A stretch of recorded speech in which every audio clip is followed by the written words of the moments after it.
Bismillahirrahmanirrahim. Assalamualaikum warahmatullahi wabarakatuh. Alhamdulillahi rabbil alamin. Wal aqibatu lil muttaqin, fala udwana illa 'alal zalimin. Wassalatu wassalamu ala Rasulillah wa ala alihi wa sahbihi wa man tabi'ahum bi ihsanin ila yaumiddin. Amma ba'd.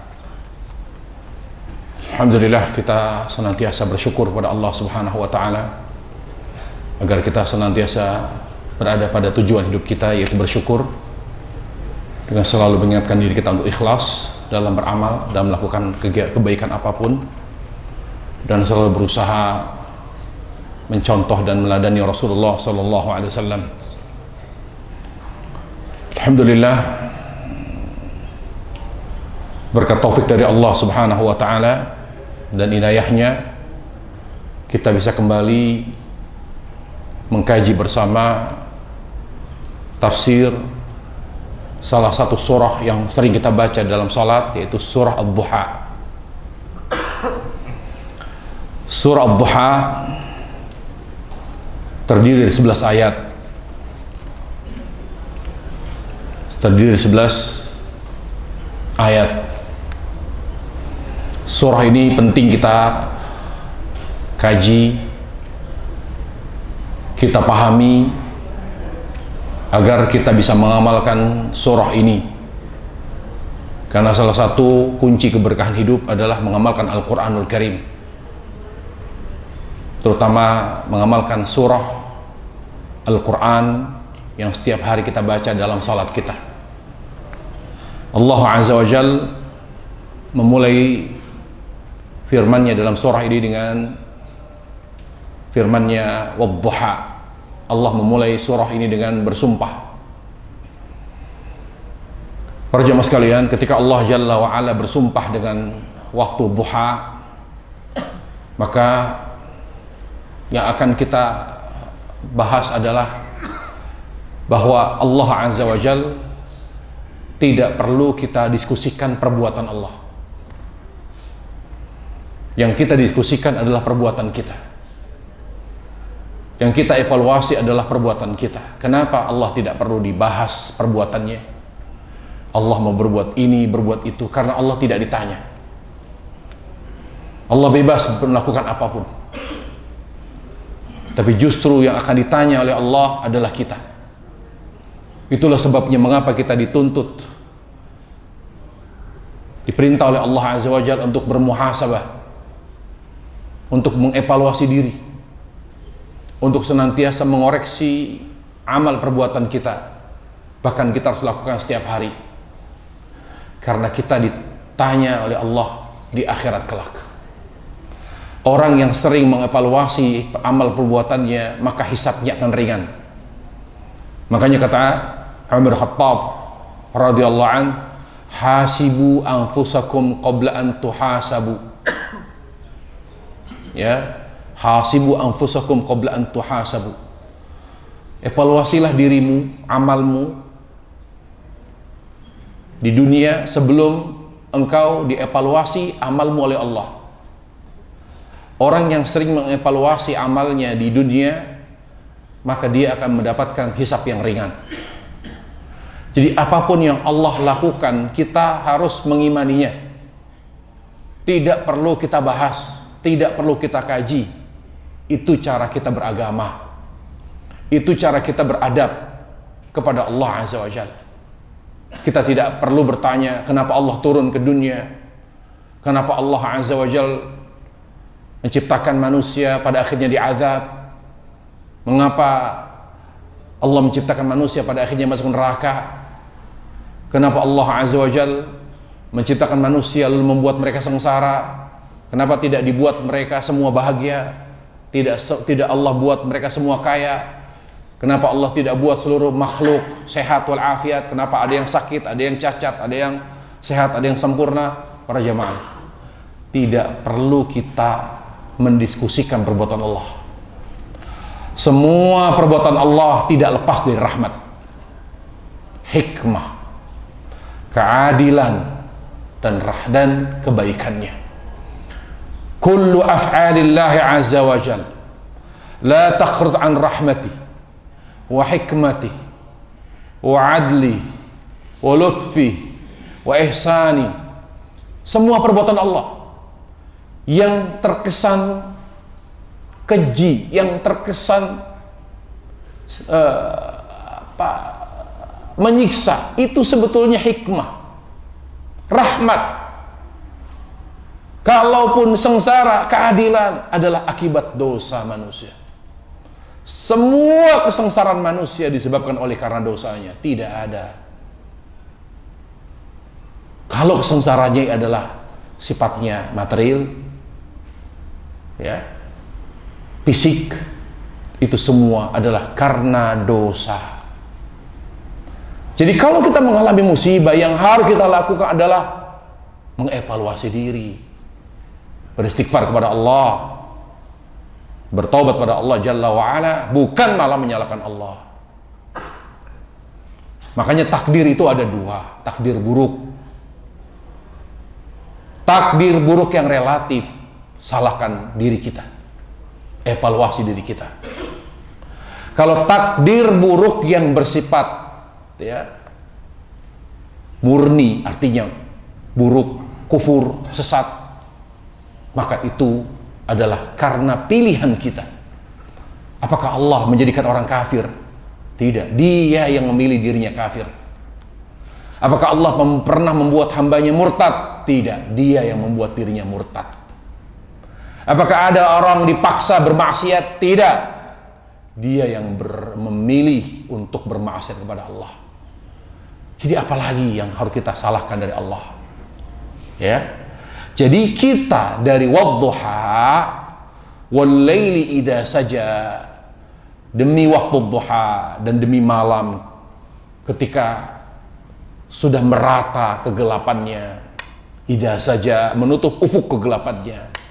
Di sini kita belajar jangan pernah mempertanyakan perbuatan Allah. Jangan pernah mengkritisi perbuatan Allah walaupun terkesan pahit, terkesan salah. Yang harus kita lakukan justru adalah mengkritisi diri kita, mengevaluasi amal perbuatan kita. Kemudian Allah Jalla wa'ala bersumpah dengan duha, artinya duha itu punya keutamaan. Tidaklah Allah Jalla wa'ala bersumpah dengan makhluknya kecuali menunjukkan makhluk itu penting atau memiliki banyak manfaat dan keutamaan. Tidak heran begitu pentingnya duha, begitu besarnya keutamaan duha, oleh karenanya dianjurkan kita mengerjakan sholat duha. Yang sahih dari pendapat ulama, sholat duha adalah sholat tersendiri. Salah satu sholat non-rawatib yang dianjurkan untuk dirutinkan. Salah satu sholat sunnah non-rawatib yang memiliki keutamaan. Terutama syuruk yang sahih, syuruk sama dengan duha. Bagaimana Nabi alaihissalam bersabda, man shalla raka'atain al-fajr. Siapa yang sholat 2 rakaat, sholat subuh, kemudian dia menunggu hingga matahari terbit di tempat yang sama dengan tempat sholat subuh, kecuali padanya pahala haji dengan sempurna. Dan beriwayat baginya pahala umroh. Bayangkan seorang mengerjakan 2 rakaat sholat syuruk, diberi pahala umroh, diberi pahala haji sempurna. Apakah syuruk sama dengan duha? Sama. Yang benar dari pendapat ulama, syuruk itu duha, yaitu waktu duha, awal waktu. Hanya disyaratkan untuk syuruk, ya, disyaratkan untuk syuruk adalah mengerjakan sholat syuruk di tempat yang sama dengan tempat sholat subuh. Tidak beranjak kecuali karena hadas, karena batal wudunya. Ya. Tetapi kalau ingin sholat duha kembali, menambah rakaat duha setelah mengerjakan syuruk, boleh. Keutamaannya berbeda. Kata Nabi alaihissalam, siapa yang sholat 4 rakaat? Kata Allah Jalla wa'ala, ya bani Adam, ya ibadi, irka'li ya bani Adam, irka'li 4 rakaat. Wahai anak cucu Adam, kerjakan 4 rakaat. Tadi teknisnya gini, 2 rakaat syuruk, terus 2 rakaat lagi menjelang zuhur. Karena duha itu semakin mendekati zuhur, semakin besar pahalanya. Kata Nabi alaihissalam, salatul awabin hina tarmidul fisal, bahwa salat ya orang-orang yang mengerjakan duha ya adalah salat orang yang condong hatinya untuk bertobat pada Allah, dan dia utama ketika dikerjakan mendekati zuhur. Kata Rasulullah salawatu rabbi wassalamu alaihi. Apa kata Allah? Wahai anak cucu Adam, kerjakan 4 rakaat duha. Aku akan beri kamu 2 jaminan. Pertama, jaminan keamanan. Jadi dengan kita mengerjakan 4 rakaat duha, Allah jamin kita dari segala mara bahaya. Allah jaga kita dari segala hal yang akan mencelakakan kita. Yang kedua, Allah akan berkahi hidup kita. Jadi satu hari semua urusan kita, semua kebutuhan kita diberkahi Allah Jalla wa'ala oleh sebab 4 rakaat duha. Bisa sekaligus, bisa 2 rakaat melalui syuruk, ditambah 2 rakaat lagi menjelang zuhur. Teknis itu, tidak apa-apa. Kemudian apa? Allah berfirman, "Wal-laili idza saja." Allah bersumpah dengan malam. Ketika malamnya sudah merata, menutup ufuk. Apa maksudnya? Allah di sini dalam ayat yang lain Allah juga bersumpah dengan malam. "Wal-laili idza yaghsha wan-nahari idza tajalla." Artinya kita harus manfaatkan malam sebagai waktu terbaik untuk beristirahat. Waktu terbaik untuk beristirahat. Makanya Muslim tidak mengenal begadang. Kalau dia memahami tafsir ini, wal-laili idza yaghsha wal-laili idza saja, dia tidak akan pernah bergadang. Dia tidak mengenal namanya tidak tidur sepanjang malam. Kenapa? Karena melawan kodrat. Allah bersumpah dengan malam, artinya ini waktu terbaik untuk beristirahat. Ini waktu terbaik untuk tidur. Wa ja'alna al-laila libasa. Kami jadikan malam seperti pakaian. Orang yang betul-betul manfaatkan waktu malam untuk beristirahat, tidak untuk kegiatan apapun, tidak berjaga. Makanya orang yang betul-betul mampu menerapkan pola tidur dengan baik, dia mendekatkan dirinya kepada kesehatan, kepada keselamatan jasmaninya. Makanya Nabi alaihissalam, beliau selalu tidur awal malam. Kata Aisyah radhiyallahu anha, Rasul itu sholat Isya, kemudian sholat ba'da Isya. Setelah sholat ba'da Isya, beliau langsung tidur. Sunnahnya tidur malam, awal malam, ba'da Isya. Tengah malam beliau bangun. Beliau bangun, kenapa beliau bangun tengah malam? Karena sholat Nabi itu panjang dan sangat lama. Kalau kita mungkin tidak perlu tengah malam. Lanjutkan terus sampai jam 4 atau setengah 4. Ya ikhwatal iman, jamaah sekalian Allah Subhanahu wa taala, salat tahajud, salat witir lebih afdal mendekati subuh. Lebih baik mendekati subuh. Kenapa? Karena setelah kita mengerjakan salat tahajud dan witir dan waktu belum memasuki waktu subuh, itu adalah waktu doa terbaik. Ulama sepakat, sebagaimana dituturkan oleh Syekhul Islam Taimiyah rahimahullah ta'ala, waktu doa terbaik, waktu mustajab terbaik adalah menjelang subuh, yang disebut dengan waktu sahur. Jadi kalau kita sholat tahajud dan witir, ya, menyesuaikan rakaatnya, misalnya 2 rakaat, 4 rakaat, kemudian 1 atau 3 rakaat witir, tinggal misalnya 20 menit, 10 menit waktu doa angkat tangan, minta segala yang ingin kita sampaikan.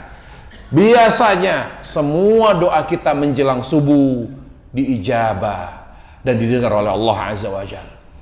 Jadi manfaatkan waktu malam untuk tidur. Jangan pernah kita bergadang. Jangan kita sahirul layali sampai tidak tidur. Ya, sampaikan ke anak-anak kita yang masih muda. Kalau tidak betul-betul darurat karena harus belajar, karena ada pekerjaan, ya, jangan, walaupun anak-anak kita sekarang libur sekolah, harus nonton bola, ingatkan, tidak boleh begadang.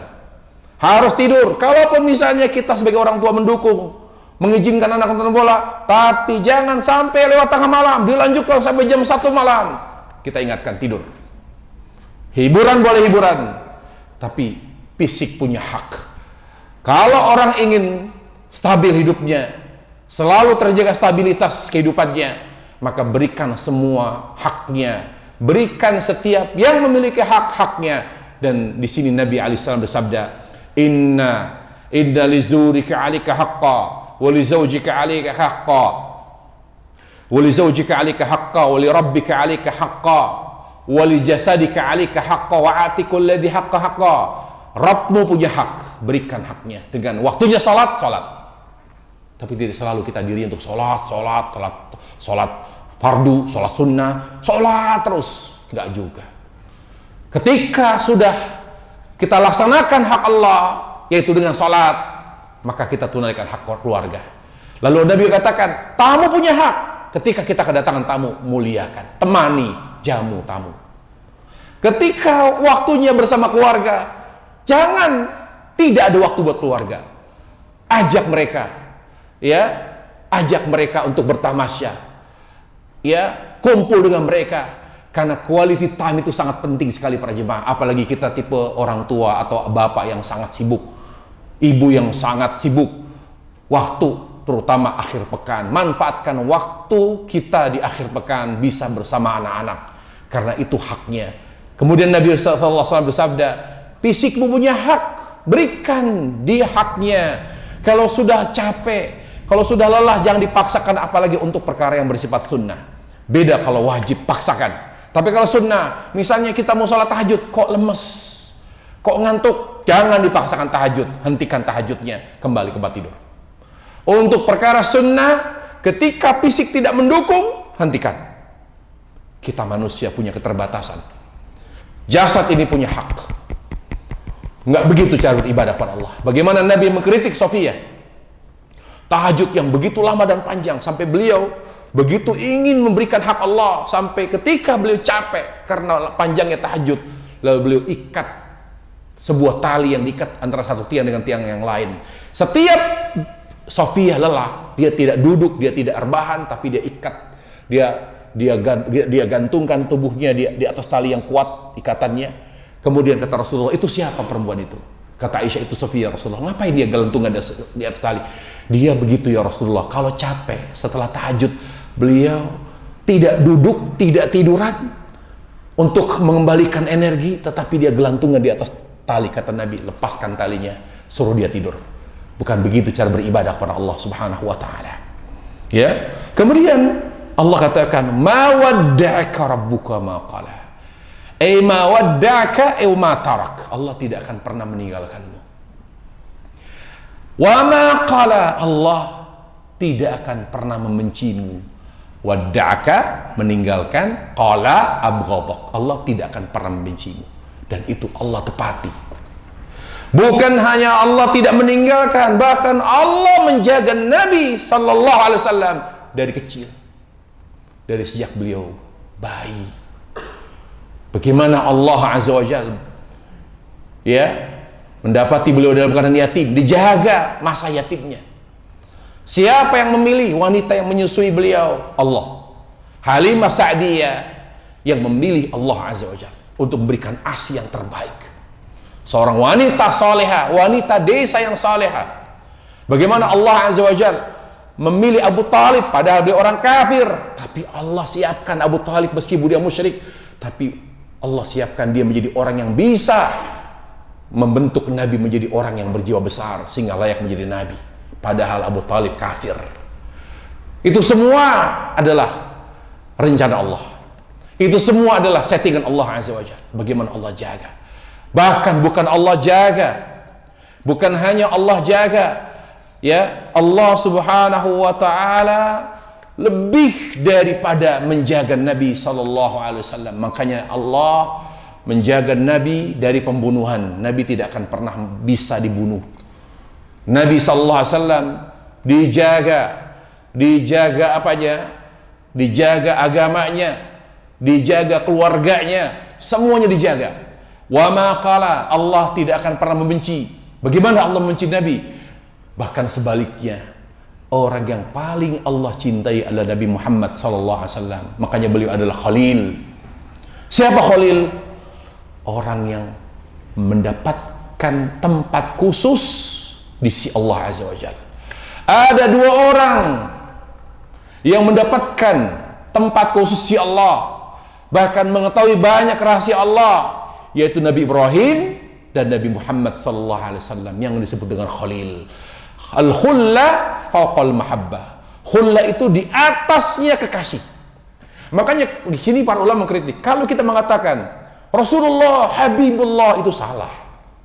Karena Habib itu di bawahnya Khalil. Bagaimana kita merendahkan Nabi, mengatakan Habibullah, Rasul itu Khalilullah, lebih dari kekasih, lebih dari kekasih, belahan jiwa. Kalau bahasa kita, kalau istri kita meninggal, hilang separuh napasku, itu namanya Khalil itu. Sampai kita ini agak oleng, hidup kita oleng, ya, tidak ada gairah, ya, tidak ada semangat untuk melanjutkan kehidupan ketika belahan jiwa kita sudah tidak ada, ya. Itu namanya Khalil. Tapi dia dengan Allah Jalla wa'ala, gambarannya tidak seperti itu, lebih dari itu. Makanya Nabi alaihissalam mengatakan, Innallaha takhadhani khalila kama takhadha Ibrahim khalila. Allah menjadikanku sebagai Khalil, kekasih yang sangat khusus, sebagaimana Allah mengangkat Nabi Ibrahim sebagai Khalil. Kemudian di sini Allah katakan, walal akhiratu khairul laka minal ula. Aku jamin akhirat baik adalah sesuatu yang terbaik, sesuatu yang lebih baik bagimu. Bayangkan, ayat ini menunjukkan betapa Allah menyediakan kebaikan dunia terlebih akhirat bagi Nabi SAW. Allah pastikan Nabi bahagia di akhirat. Bahkan begitu Allah Jalla wa'ala memastikan akhirat adalah sesuatu yang terbaik bagi Nabi SAW, ya, Allah tidak paksakan Nabi untuk meninggal pada waktunya, sesuai dengan ajalnya.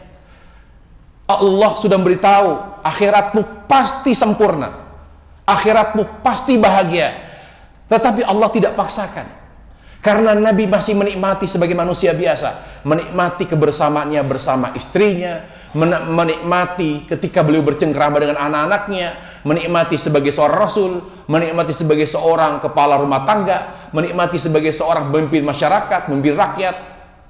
Makanya ketika Jibril mendatangi Rasulullah SAW, bersamanya malaikat maut, dan sudah tiba ajalnya, Jibril menyampaikan pesan dari Allah, ya Muhammad.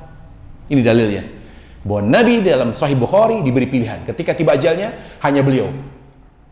Kalau kita kira-kira diberi pilihan oleh malaikat maut, Pak, Bapak mau meninggal sekarang apa ditangguhkan tahun depan atau 10 tahun? Kira-kira kita pilih mana?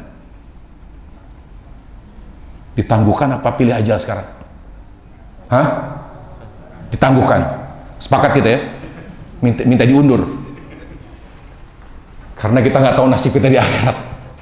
Nabi hanya beliau yang diberikan. Ya Rasulullah, Allah menyampaikan pesan, telah tiba ajalmu saat ini, tapi Allah memberi keistimewaan kepadamu, kamu pilih dicabut nyawamu sekarang atau ditangguhkan sampai pada waktu yang Allah tentukan berikutnya.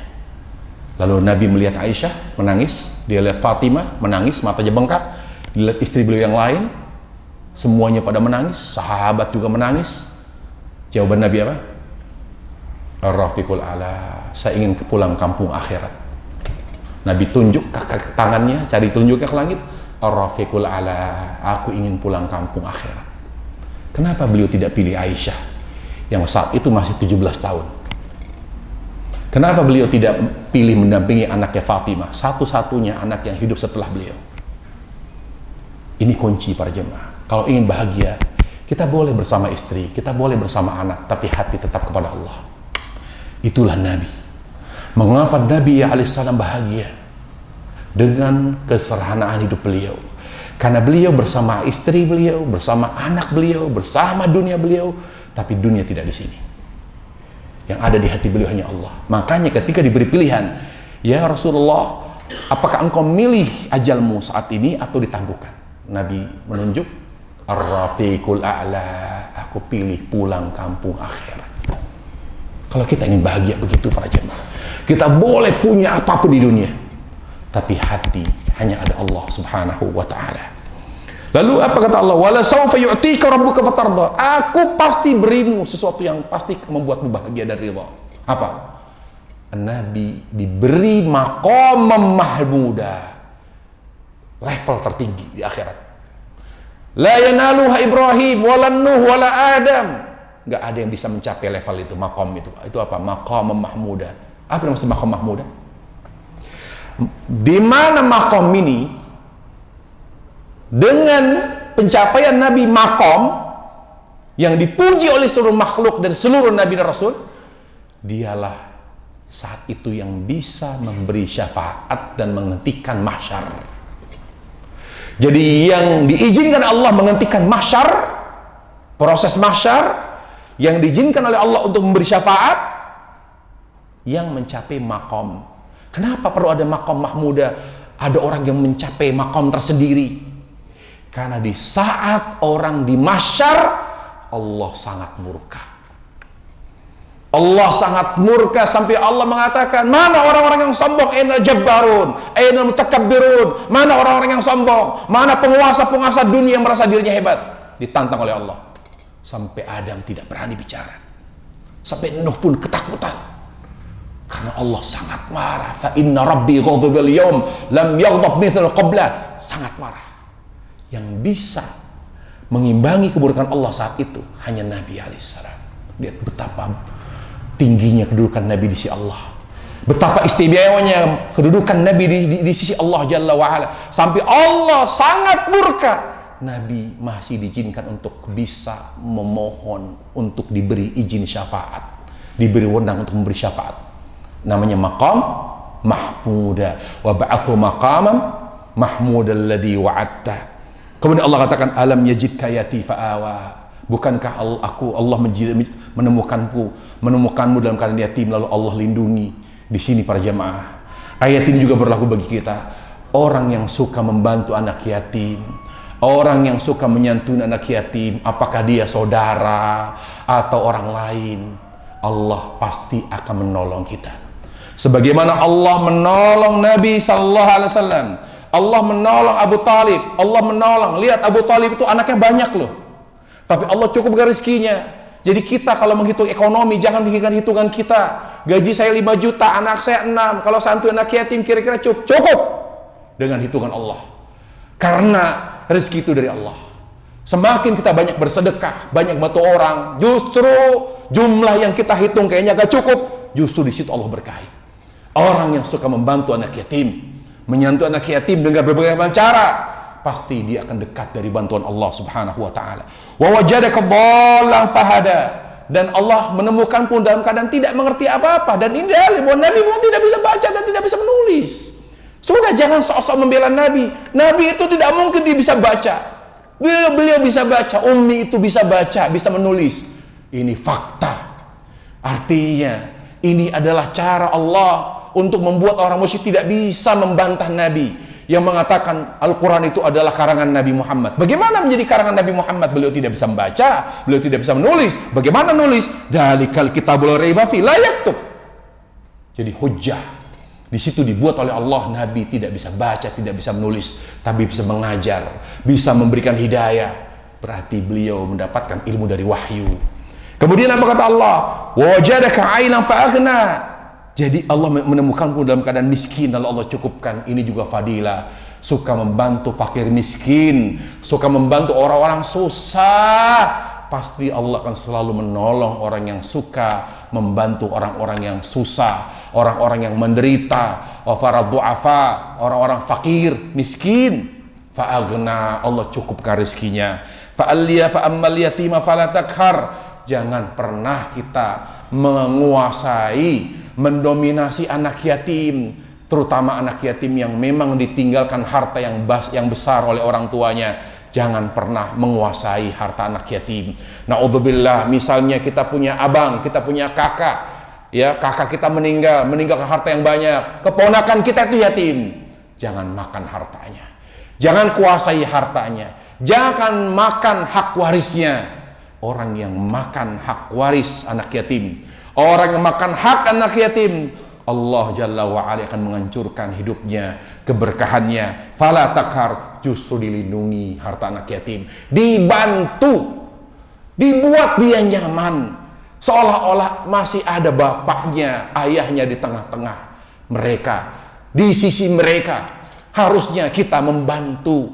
Sudah kehilangan ayah, malah kita membuat hidupnya semakin susah. Wa ammas sa'ila fala tanhar. Kalau ada orang bertanya, jangan dibentak, jangan dimarahi, karena orang bertanya itu memang betul-betul tidak tahu. Beda kalau orang nanya ingin ngetes ilmu kita. Adapun orang yang mau meminta sesuatu, upayakan beri. Beda kalau pengemis. Kalau pengemis itu memang haram. Kalaupun kita beri, ingatkan, ibu, bapak, jangan ngemis. Ngemis itu haram. Tapi untuk pertama kali kita kasih. Karena Allah di sini mengingatkan kita, kalau ada orang yang meminta-minta kepada kamu, minta bantuan, minta tolong, upayakan dibantu. Ini ajaran Allah Subhanahu wa ta'ala. Wa amma bi ni'matika rabbika fahaddis. Adapun nikmat Rabbmu, tunjukkan. Misalnya, kita punya mampu beli baju. Baju yang cukup mahal, pakai buat sholat, buat kerja. Ini memperlihatkan nikmat Allah. Kita punya mobil bagus, pakai untuk silaturahim, untuk ke tempat orang tua. Kita punya mobil misalnya nggak pernah dipakai, kenapa malu, takut ria? Tidak, justru itu memperlihatkan nikmat Allah Subhanahu wa ta'ala. Kita punya rumah yang besar luas, tunjukkan untuk silaturahim, untuk berkumpul, untuk apapun yang bermanfaat, nggak apa-apa. Memperlihatkan nikmat Allah karena Allah senang. Fa innallaha yuhibbu ayyara athar ni'mati. Allah tuh suka seorang hamba yang diberi banyak nikmat lalu diperlihatkan nikmatnya kepada makhluk yang lain untuk bisa bermanfaat bagi mereka. Terakhir, ayat ini ya ikhwatal iman memberi pelajaran penting. Bagaimana Allah menolong kita, bagaimana Allah Azza wa Jalla melindungi kita. Caranya satu, kembali kepada tuntunan Nabi SAW. Tidak ada cara untuk menghadapi serangan-serangan musuh. Tidak ada cara menghalau segala upaya makarnya musuh Yahudi Nasrani. Tidak ada cara. Karena Allah dikatakan di sini, ya Allah Subhanahu wa ta'ala katakan, wa mawadda'aka rabbuka wa qala. Aku tidak akan pernah meninggalkanmu. Jadi kalau kita ingin tidak ditinggalkan Allah, jangan meninggalkan Nabi sallallahu alaihi wasallam.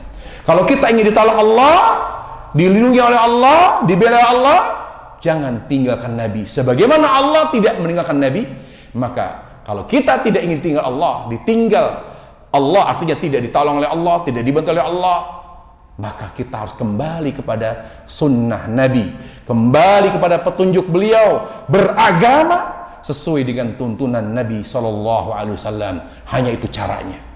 Kalau umat Islam tidak kembali kepada agama yang dibawa oleh Nabi SAW, tidak kembali kepada sunnah Nabi SAW, wadda'na, Allah akan meninggalkan kita.